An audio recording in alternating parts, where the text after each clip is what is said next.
Valentin, let me first ask you what you make of the flattening yield curve. Typically, we talk about a flattening curve indicating the coming of a recession. Is that the case right now?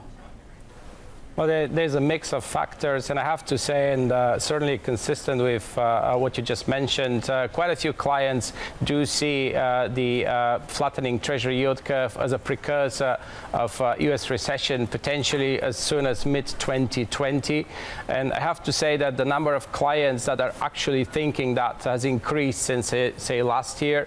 At the same time, talking to, really just listening to the Fed, really the view there still seems to be that other factors really like flow, demand for the long end, combined with some issuance at the front end, maybe among the contributing factors, the fact that term premia are still super low, given the, I would say, credibility of the Fed's inflation targeting regime. I guess the jury is still out, but I think what's concerning for the Fed, I think, and should be down the road, is that a growing number of clients do seem to think that following the brisk pace of growth we're seeing in the US this year, potentially first half next year, the payback time will come whereby the US economy may decelerate quite sharply and ultimately enter a recession really by mid-2020. So this kind of thinking, if that continues to be communicated to the Fed, that could serve as a brake for the Fed really on their path towards further policy normalization.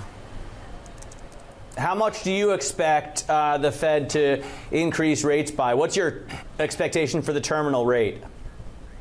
Well, we think that it's going to be a bit lower than the Fed is expecting. We actually think that the curve will really reach 0 basis points, or indeed 2 for example, will really be completely flat at some point next year, late 2019. And at that time, we think that the 10-year Treasury yields could be closer to 3.5%, but the risks are on the downside. So from that point of view, we think that as a result, the scope for further really Fed rate hikes may be more limited, especially over the longer term 2020 in particular, than the Fed is hoping at the moment.